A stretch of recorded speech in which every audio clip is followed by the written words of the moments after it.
Eh bien bonsoir, ça y est, on démarre le premier café avec Yannick Jadot. Rendez-vous tous les jeudis à 19h30 pour le faire chez vous. Ici on est dans le 10e, moi j'ai l'honneur d'être candidat des écologistes dans le 10e et 3e arrondissement de Paris. Et du coup on accueille Yannick Jadot pour la première opération. Alors avant de lui passer la parole, moi je suis candidat pour bousculer et réveiller les institutions fatiguées. Et pour ça évidemment il y a besoin d'un projet. Et je ne sais pas si vous avez, comme moi, ce sentiment d'entendre toujours et encore les mêmes vieilles recettes qui ont déjà fait plusieurs fois la preuve de leur échec. Moi, j'avais le privilège hier d'être au vœu de Yannick Jadot. C'était aussi le moment où il présentait son projet. Et du coup, je vais lui demander de nous en présenter les grands axes. Mais d'abord, vraiment, saisissez-vous de cet outil. Vous pouvez organiser chez vous, tous les jeudis, à 19h30 et jusqu'à 20h15, ces rendez-vous. N'attendez pas les consignes, organisez-vous et faites comme moi. Invitez des amis, des gens même que vous ne connaissez pas, mais que vous savez qui sont curieux, sympathisants. Et puis, encore merci à Gaspard Delanoë, à Manou Farine et à la petite famille de nous accueillir. Oui, Gaspard, bonjour. Voilà, merci beaucoup pour nous accueillir dans ton salon. Et encore une fois, faites ça chez vous tous les jeudis. Et là, je me tourne vers Yannick, bienvenue. Merci. Bienvenue dans le 10e arrondissement.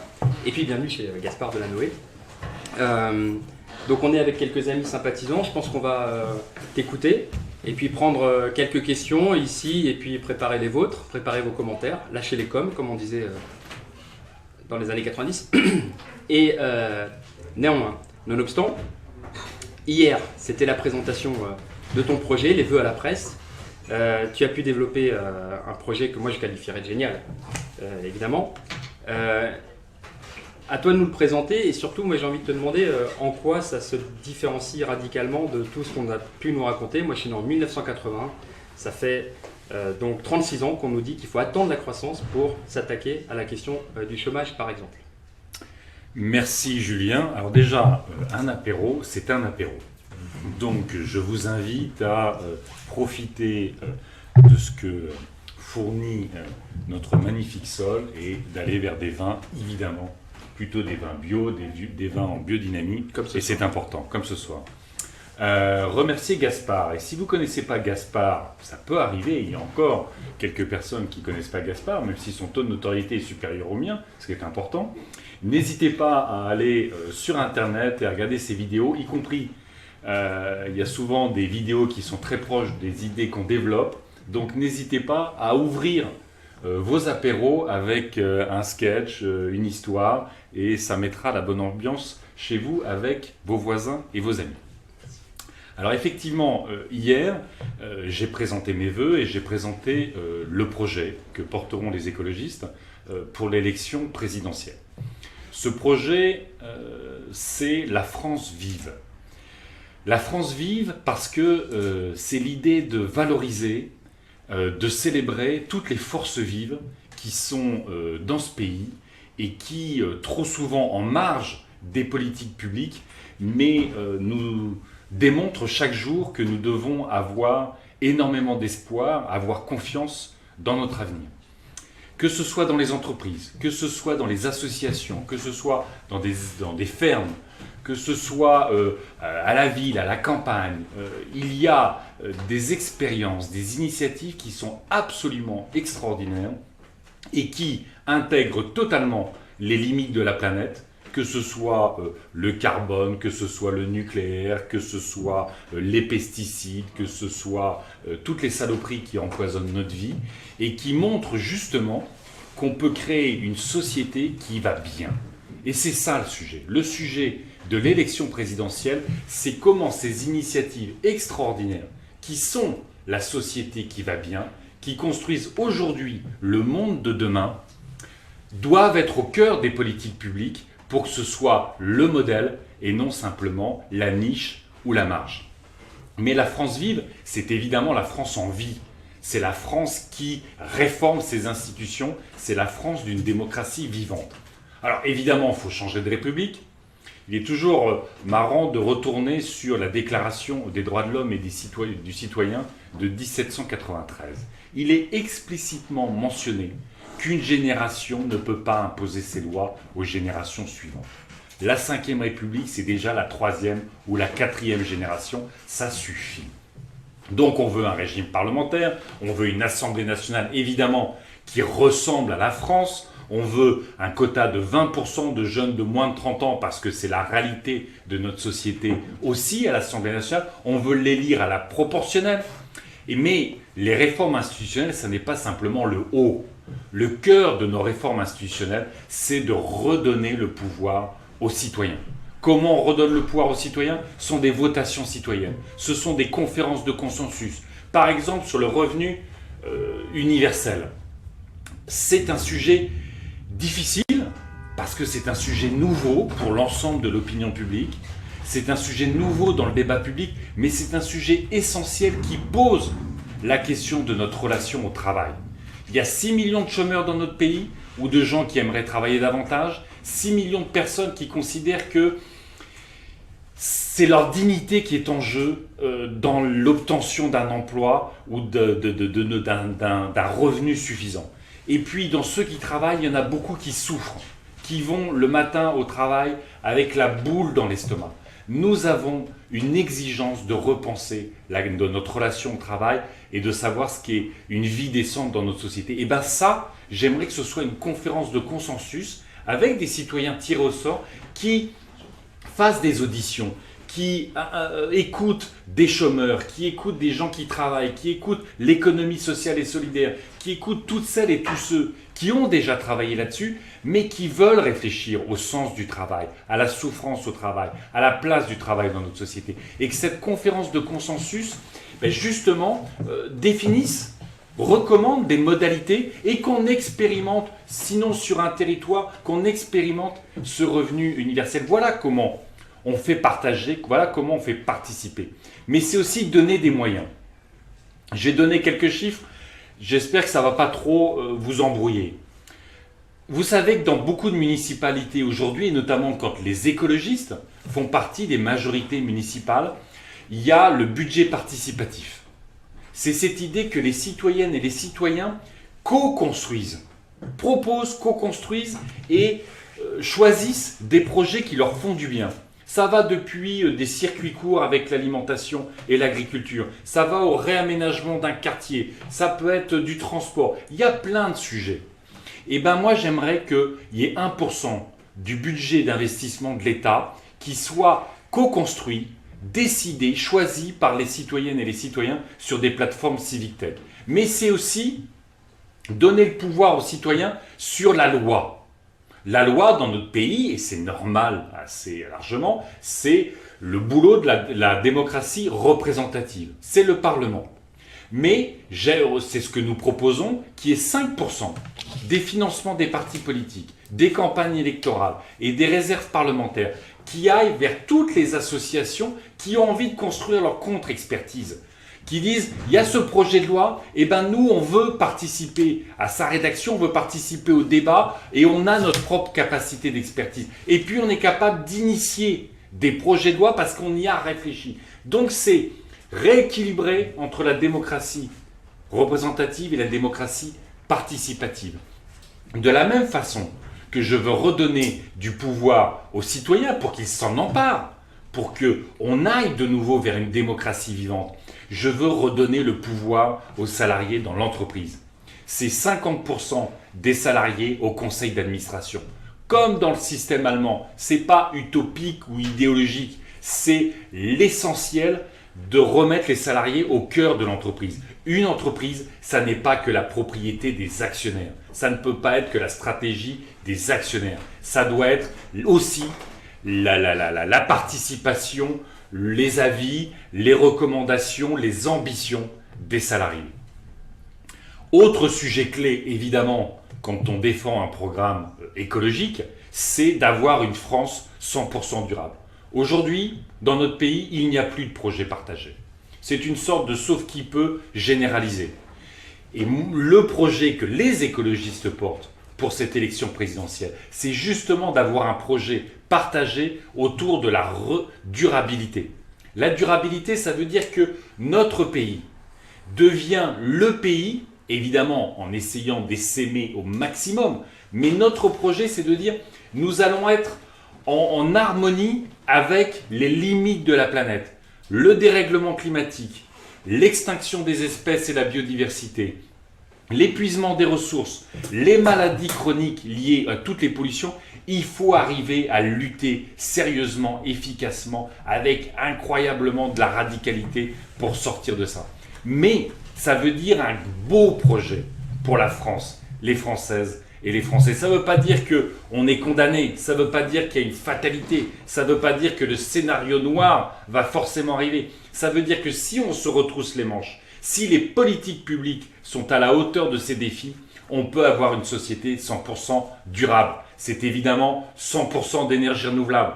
Qu'est-ce que ça veut dire 100% d'énergie renouvelable? Dès notre arrivée au pouvoir, on sort du nucléaire. Pas demain, on sort du nucléaire d'ici 2035. Ça veut dire qu'on lance dans tous les territoires les énergies renouvelables. Les énergies renouvelables, c'est les énergies des citoyens. Le charbon, ça a été l'énergie des mouvements sociaux, mais c'est une énergie qui détruit le climat. Le pétrole, c'est l'énergie de la mondialisation, de l'opacité, des dictatures et de ceux qui ont fait élire Trump. Nous voulons que chacun puisse se réapproprier l'énergie à l'échelle de ses territoires.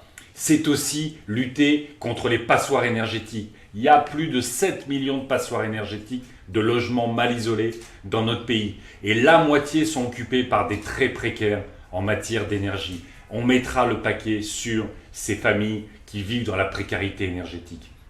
Et puis, c'est aussi zéro déchet. C'est toute l'économie circulaire. Vous savez, l'économie telle qu'elle est construite aujourd'hui, c'est extraire. Et donc, c'est la prédation, l'épuisement des ressources. C'est produire, souvent avec beaucoup de pollution. C'est consommer, parfois avec de la pollution, et c'est jeter. Ça ne peut pas être ça, notre système. Nous avons un modèle de développement 2 fois plus gros que les limites de la planète. Il n'y aura jamais de partage avec un tel modèle de développement. Et notre sujet, c'est partout de mettre de la réparation, de la réutilisation, de mettre du recyclage, de mettre du compostage. Et quand on fait ça, c'est typiquement étendre la garantie minimale sur l'électroménager, c'est l'étendre à 5 ans. C'est avoir un chèque réparation. Que tout le monde puisse avoir un chèque réparation pour développer toutes les filières de réparation autour de l'électroménager. Vous savez que 2 tiers des télévisions qui tombent en panne ne sont même pas réparées. Ça va à la benne et souvent ça n'est même pas recyclé, très loin de là. Donc il faut rentrer dans cette économie circulaire. Et puis la durabilité, c'est évidemment 0% de pesticides. Ce sont les perturbateurs endocriniens, le Roundup, tout ce qui abîme notre santé. D'abord la santé des agriculteurs, mais aussi la nôtre. Et c'est ce qui, dans un pays où on adore la bonne bouffe, rend l'alimentation suspecte. Il faut sortir de ça. Il y aura plus de paysans, il y aura un environnement protégé et nous serons contents de manger une alimentation de bonne qualité et qui protège notre santé. La France vive, c'est évidemment aussi une économie innovante. Quand on va sur tous les territoires, et c'est vrai que quand on a la chance de se promener un peu partout, on rencontre d'incroyables entreprises. Des entreprises qui se sont saisies de ce sujet-là, avec les salariés, qui innovent tous les jours, qui innovent technologiquement, qui innovent dans l'organisation du travail, qui innovent financièrement, et qui trouvent les moyens de répondre à la fois aux enjeux de la planète comme aux enjeux normaux d'une entreprise. Donc c'est une économie innovante qui se donne comme perspective évidemment la sortie du nucléaire, la sortie du diesel, la sortie des pesticides, la sortie, le contrôle fort sur les nanotechnologies. On tord le bras à tout ce qui nous fait du mal et on ouvre les espaces à tout ce qui nous fait du bien. Et puis vous le savez, on est dans un monde qui est devenu très inquiétant. On a Trump et l'isolationnisme, on a Poutine et son expansionnisme. Et ces deux farfelus, autocratiques et clairement dictateurs pour Poutine, vont nous mettre dans un monde où il n'y aura plus de coopération potentiellement sur les biens communs. Il n'y aura plus de multilatéralisme. Il n'y aura pas cette idée que les droits humains, les droits sociaux et l'environnement doivent prévaloir sur tous les intérêts du commerce, doivent prévaloir sur les intérêts des investisseurs. Eh bien, il faut une Europe forte. pour justement peser à l'échelle du monde. Bruno Latour exprimait il y a quelques jours une très belle expression sur l'Europe. L'Europe est seule aujourd'hui, mais seule l'Europe pour nous sauver. Et donc c'est évidemment pour moi, dans mon programme, un grand plan d'investissement européen. Il faut relancer l'Europe autour de la solidarité, autour des investissements qui nous font du bien. Transition énergétique, transport du quotidien, numérique, et puis notamment la santé. Et nous prendrons nos responsabilités à l'échelle mondiale, et je conclurai là-dessus. Si la France et l'Europe n'étaient pas aussi dépendants du gaz russe, du pétrole des pétromonarchies du Golfe, de l'uranium du Niger, du pétrole du Gabon, du gaz de l'Algérie, nous n'aurions pas autant de complaisance dans notre diplomatie. Et donc, construire notre autonomie énergétique à partir du soleil, du vent, des vagues, de l'eau, des déchets, de la géothermie, c'est aussi assainir notre diplomatie et de faire de notre pays un pays qui, à travers l'Europe, porte des valeurs d'humanité, porte des valeurs de fraternité, met toujours la démocratie, l'environnement, la protection sociale au cœur de sa diplomatie. Merci. Merci Yannick, puis c'est pas évident comme ça de parler à la caméra. Une toute petite caméra, très efficace, mais toute petite. Bon, moi je retiens 2 points. Déjà, la fin est dans les moyens. C'est-à-dire que si on dit bien vivre, mieux vivre, la France vive, eh bien il faut... la fin est dans les moyens. C'est plus convivial autour d'un verre avec des amis que assis sagement dans un meeting à pas avoir la parole. Donc on préparait vos questions. Et puis l'autre point, moi, c'est le lien entre démocratie que tu fais, écologie évidemment, et justice sociale.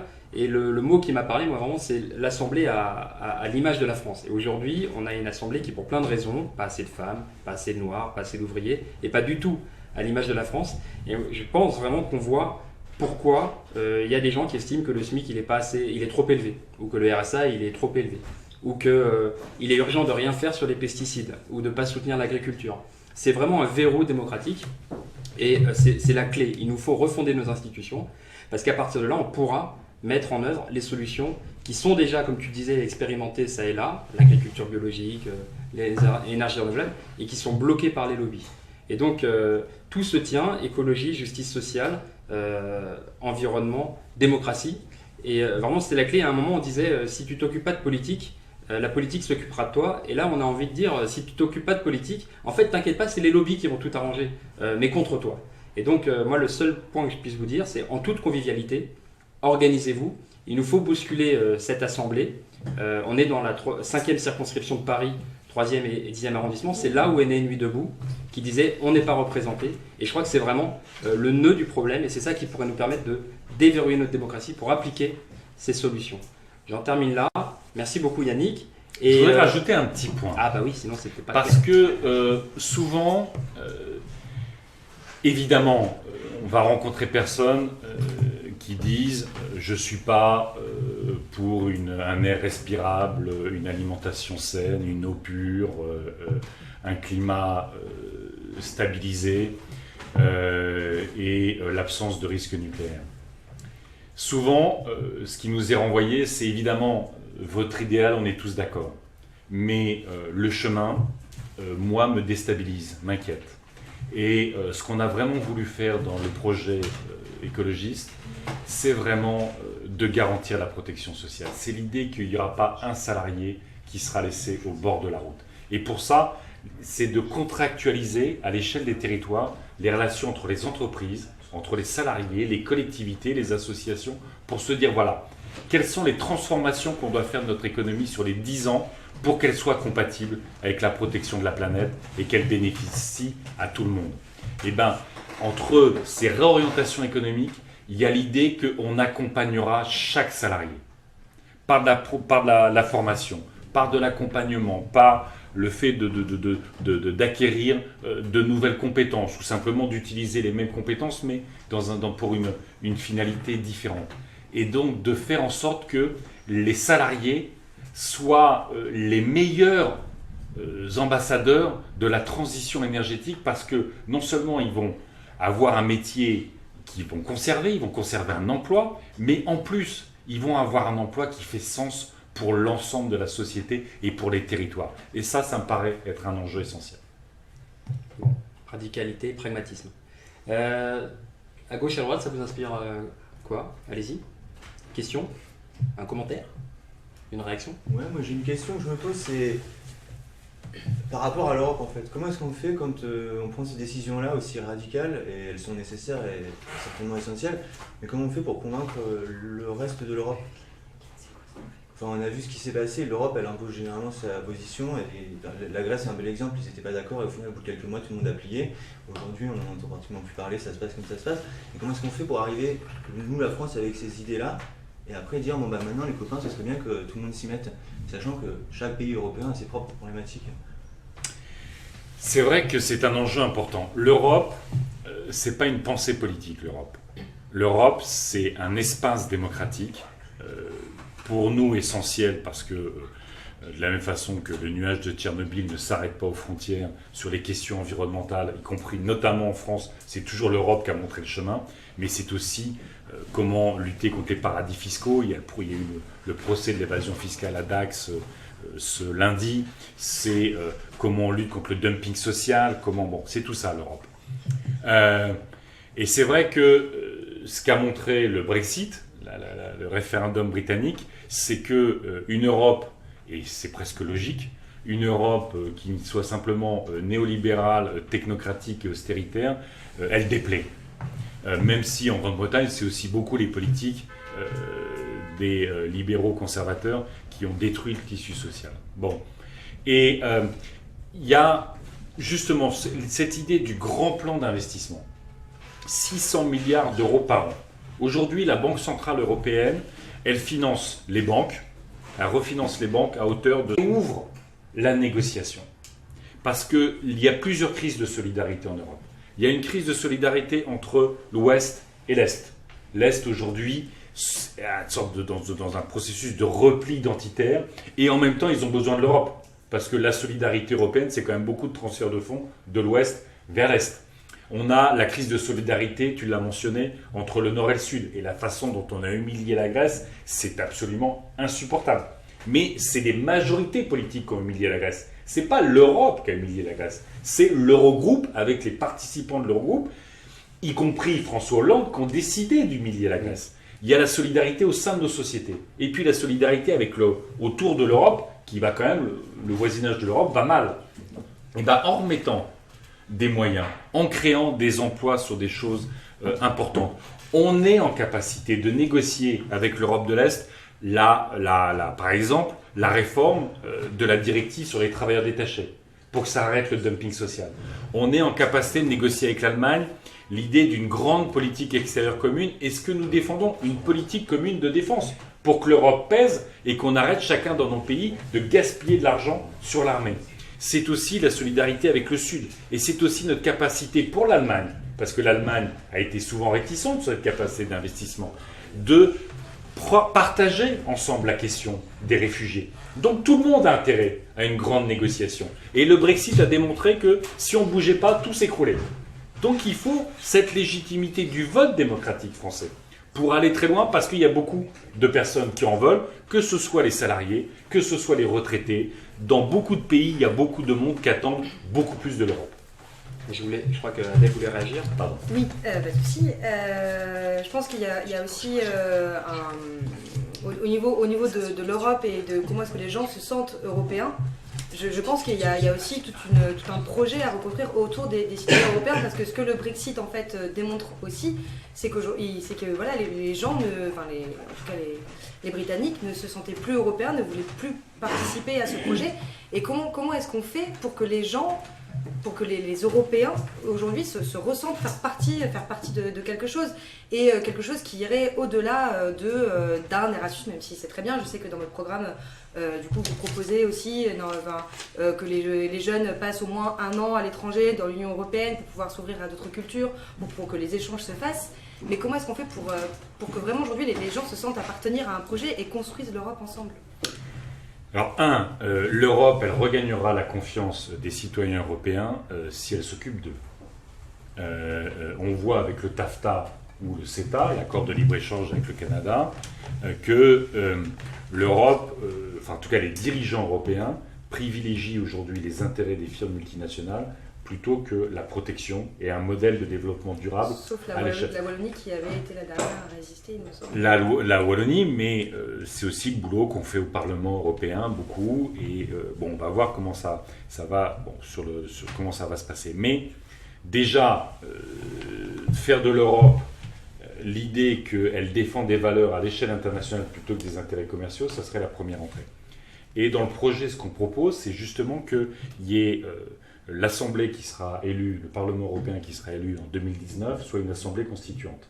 Mais pour ça, c'est pas simplement confier à des parlementaires le fait de rédiger une constitution courte. Pas le traité constitutionnel européen qui était des centaines de pages.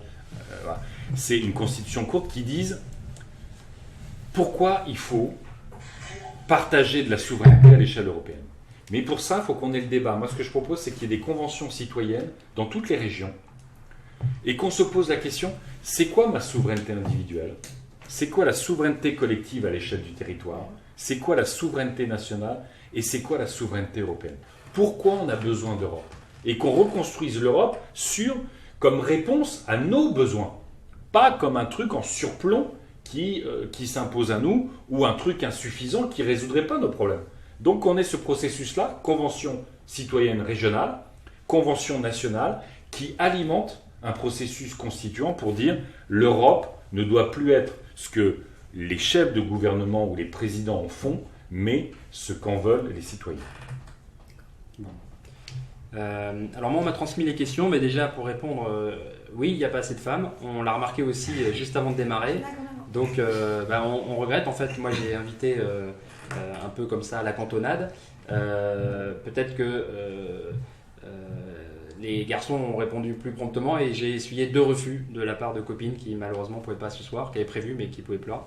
Mais oui, on l'a remarqué et c'est tout l'avantage de la proportionnelle, si vous l'appliquez à l'Assemblée ou au départemental ou ailleurs, c'est que du coup vous êtes obligé d'avoir une parité de résultats. Donc là on l'a raté, mais c'est parce qu'on n'avait pas la bonne règle et si on applique la proportionnelle à l'Assemblée, on l'aura enfin de manière absolument et garantie.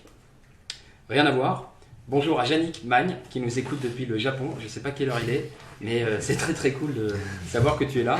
Et c'est aussi une des magies de Facebook Live quand même. C'est assez impressionnant. Je ne sais vraiment pas quelle heure il est, mais il doit être très très tôt. Et une question de Yvette Gellard. Et les retraités dans votre projet, Monsieur Jadot. Je précise qu'il n'avait pas la question avant. Oui. Il y a déjà ceux qui vont potentiellement partir à la retraite. Je voudrais indiquer, parce que c'est un point important du programme, vous savez qu'il y a un scandale permanent dans notre pays, qu'un ouvrier qui part à la retraite a 7 ans d'espérance de moins qu'un cadre et 10 ans d'espérance de moins en bonne santé qu'un cadre. C'est un scandale incroyable, on n'est pas du tout égaux. Pas simplement dans le travail, mais on n'est pas du tout égaux dans ce temps de vie après le travail. Donc on a la volonté de renforcer énormément le compte pénibilité jusqu'à 7 ans, cette différence, pour essayer de construire un peu plus d'égalité devant la retraite, au-delà de tout le travail qu'on veut faire sur la souffrance au travail. Pour les retraités, il y a plusieurs dimensions dans notre programme. C'est évidemment de développer un service public qui évite la privatisation des temps de fin de vie dans des maisons de retraite notamment qui sont souvent privatisées et extrêmement chères. Il y a l'idée de créer à l'échelle des territoires beaucoup de lieux où les retraités vont parfois sortir de leur isolement et surtout construire ou continuer d'être utiles à la société. Donc c'est du tutorat, c'est du soutien, c'est de la mise en relation des retraités ensemble et avec la société pour que les retraités soient toujours utiles à la société. C'est l'idée de faciliter l'accès aux soins avec des visites et des soins gratuits régulièrement pour éviter qu'il y ait une inégalité devant la santé potentiellement au moment où on en a tout besoin. Et puis là, c'est pas la question des retraités, parce que je voudrais pas faire une mauvaise réponse, mais c'est quand même aussi la question de la fin de vie. Nous sommes pour le droit à mourir dans la dignité, pour que le dernier moment de vie, on puisse aussi choisir comment on le finit. Et ça me paraît être un élément essentiel de reconstruire l'autonomie, que ce soit pour les retraités et pour tous les autres.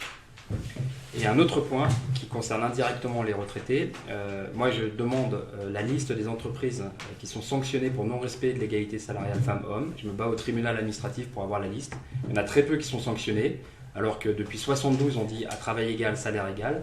Il y a toujours 20% au moins d'inégalité salariale. On n'y pense jamais, mais évidemment ça se répercute sur la retraite, parce que si vous avez moins de salaire pendant votre vie active, et ben vous avez des plus petites retraites, en moyenne 40% d'écart. Et j'étais très heureux quand hier, Yannick a annoncé qu'il voulait non seulement rendre public ces listes, moi je crois que c'est extrêmement important, parce que ça permet aux citoyens de choisir, si Franprix est condamné, choisir plutôt Monoprix, ou Renault plutôt que Peugeot, et les aggraver. Et donc les aggraver, c'est aussi un moyen, évidemment, de résorber l'écart, et donc derrière, de résorber l'écart entre les retraites des femmes et des hommes. J'ai d'autres questions, c'est ça? Alors, je crois que c'est l'idée. Martin, que faire pour créer des emplois? Vous avez 4 heures. Rapidement, parce que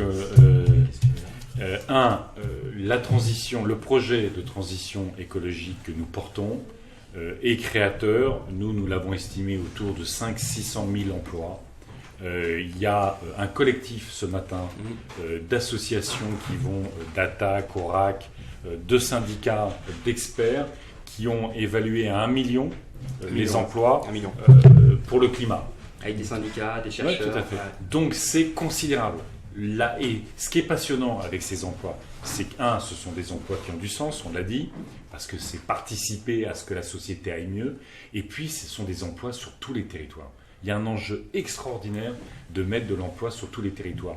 Quand vous faites de la rénovation du bâti, c'est évidemment votre facture d'énergie qui est réduite, c'est évidemment plus de confort dans votre logement, mais c'est des artisans, des ouvriers, des architectes, des ingénieurs du bâtiment sur tous les territoires. Quand on fait les énergies renouvelables, c'est des PME, c'est des coopératives, c'est des start-up, là aussi sur tous les territoires. Et donc ça recrée de la dynamique territoriale, et quand vous avez de l'activité économique et des emplois non délocalisables, vous avez des services publics, vous avez de la culture et vous avez de la démocratie.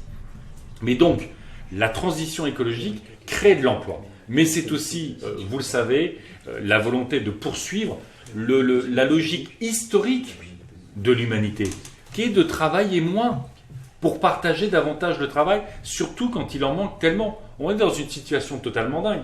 Il y a 6 millions de personnes qui aimeraient avoir un boulot ou travailler plus. Vous avez les autres qui souvent sont pressés. Le niveau d'intensification du travail, de précarisation fait que vous avez ceux qui travaillent qui parfois sont malheureux et ceux qui ne travaillent pas qui sont très malheureux.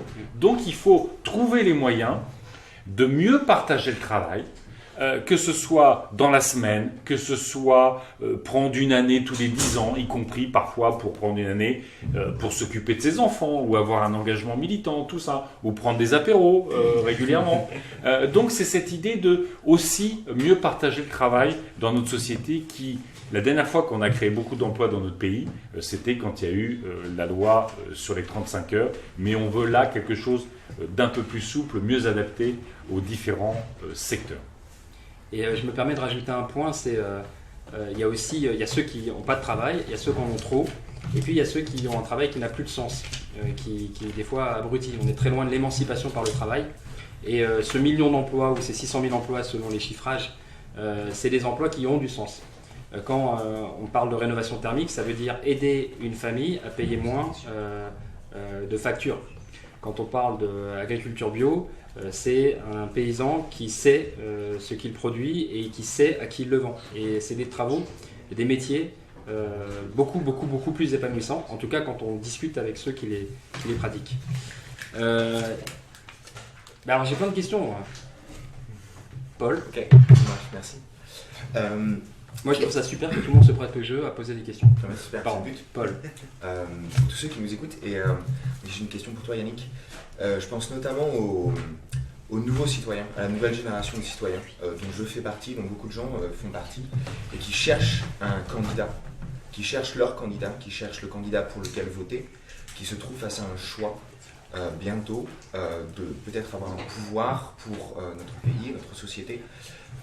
Très simplement, pour ceux qui ne te connaissent pas encore, est-ce que tu peux te présenter, résumer ta situation, ton propre parcours et dire pourquoi tu te présentes aujourd'hui au présidentiel de 2017, s'il te plaît. Alors j'ai 49 ans C'est simplement. J'ai commencé le début de mon engagement politique, je vais faire très court, mais le début de mon engagement politique c'était le mouvement contre la loi Devaquet, c'était en 86, c'était une loi qui voulait instaurer beaucoup de sélections à l'entrée de l'université, qui a malheureusement dégénéré avec la mort de Malik Oussekine.